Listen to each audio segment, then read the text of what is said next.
Welcome back, everybody. So today I'm going to be working on putting all the seals back onto the door. Last week I did all the weather stripping on the target roof and the hatch, everything around the windshield, and the only thing I have left is the actual doors. So I'm going to do a video on the actual reveal molding that goes on the outside, which is a common thing to be replaced on these, and then the actual rubber seals on the inside of the door. So I got the set of exterior moldings for the outside. You can either buy these by themselves or buy them a set with the ones that are on the inside on the door panel. I only needed these. The ones on my door panel are good. The link for these are in the description, so you can check those out. They actually have to be riveted on. The old ones I drilled out. I do have a video of me disassembling the doors, but these will be having to use a pop rivet to put back in, so you will need a rivet gun to install these. And then the door seals for the actual door itself, you just need a little weather stripping adhesive, and then they come with all the little push clips to push in. So I'm gonna get started right now. I'm putting the exterior door trim on now. This week's video is brought to you by LCOBMW. Shop our site for Corvette performance parts. We now have our new D.I.Y Cat Delete pipes back in stock, our new test pipes, and we now have a new version of our hose kit available. This is for 88 to 91. This includes a fitting that you can hook your hose directly up to the hose that's on your car on the firewall. So check out the link in the description or visit LCOBMW.com. Okay, first things first, I just put a piece of tape here just to protect any scratching, me putting those clips in there. And I just wanted to show you a couple little things. I loosened up these window guides here and here just to push the glass back for extra clearance. And you want to make sure that you line all these up. So this is where the rivet will go. This is where the clip goes. All these little spots are clips. So it'll look like this. There's your front rivet hole and there's your clip. And just line all those up and then just slowly pop them in.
Now I got both door seals on here. So I have my rivet gun here, and I got these 3/16 aluminum rivets. You want to just make sure that the head of the rivet is wide enough to cover over the back of the seal here. So there's 3. There's 1 in the back and 2 in the front.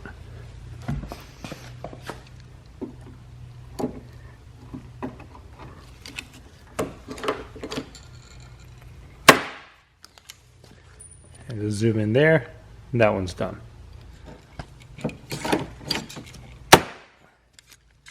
And then this one here, it's kind of right in the middle.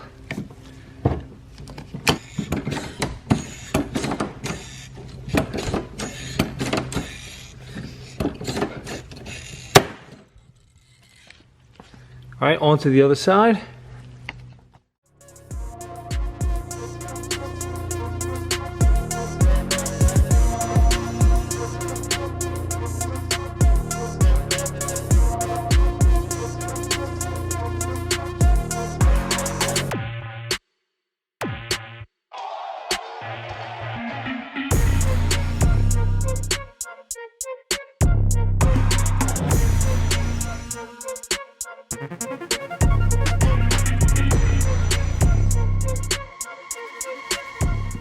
All right, so that turned out pretty good.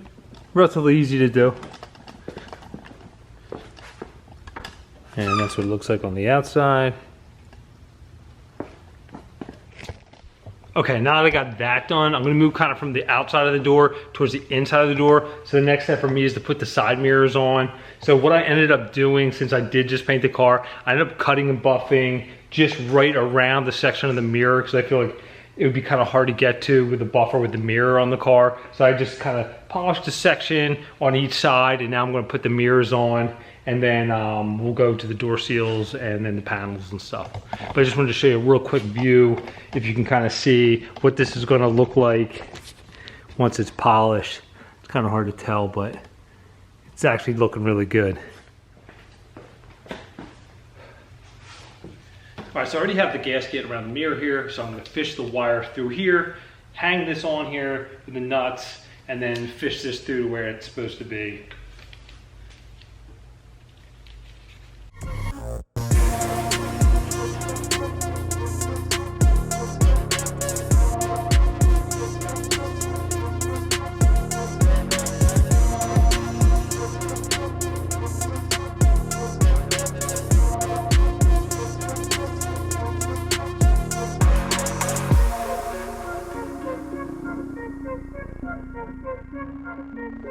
Just want to zoom in real quick. These are the 2 holes that you run the nuts up through to access the back of the mirror there. And then what I did was I just pulled the harness up and out, because you got to route it through this little shelf back there, up and around here, and to the front of the door here to where the connector is.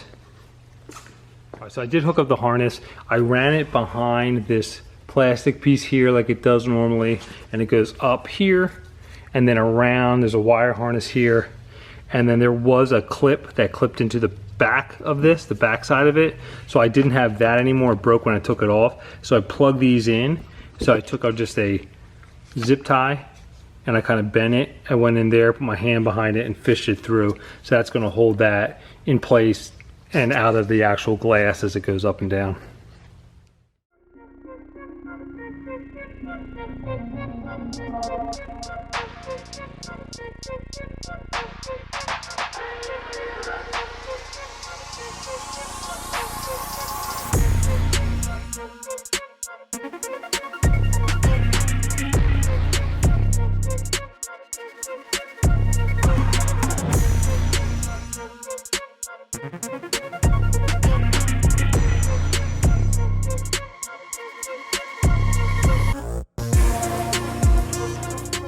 All right, so I got the driver's side door seal here, so they can kind of only go on one way. So when you get these, they're not labeled or anything. So I'm gonna start off on the one end here, and it does have the screw hole. So I'm gonna start at this point, screw this end in, and then just walk this thing around. It has all the little one-way clips in there, little push clips. So you just hook this in and then just work it around until you get to the inside up here. And same thing, it's got the 2 screw holes here and here.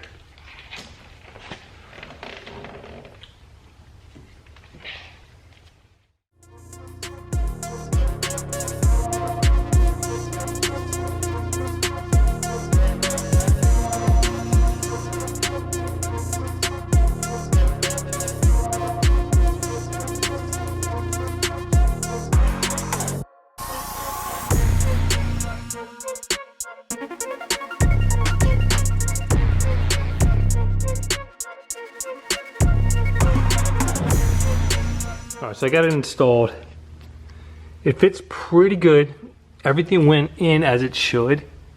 The only issue is there's the little plastic push pins. You have to really push on them hard.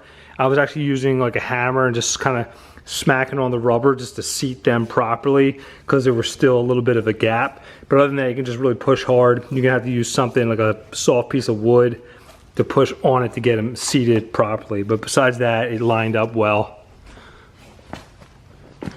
Even the screw holes and everything lined up too.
All right, now all the seals are done. So just a little reminder, when you're trying to shut the door after you put the new weather stripping in there, it's going to be hard to shut. You gotta force the door shut.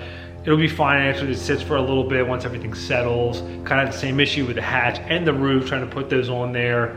Besides that, just go throw the door panels on right now and clean out the inside, and I can finally take this thing out.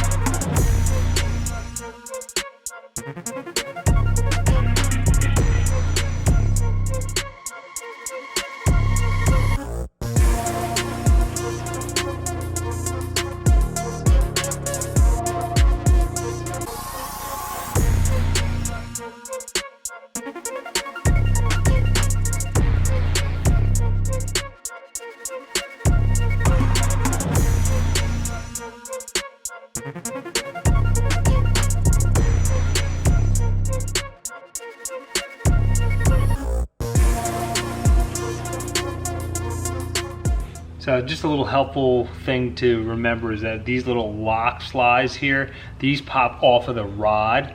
So when you're putting this back together, it's kind of almost impossible to line this up and push this through this plastic piece here. So if you just pop this off before and then just line it up, get the rod in place, and then you can just kind of push it back on like that.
All right, so there you have it. The C4 is finally done. It's all put back together, ready for the road. Obviously, there's a couple things I still want to do. I'm going to cut and buff the car, and then once that's done, I'm going to put the emblems back on it. But in the meantime, I will be driving the car and enjoying it a little bit since it's been off the road for several months now.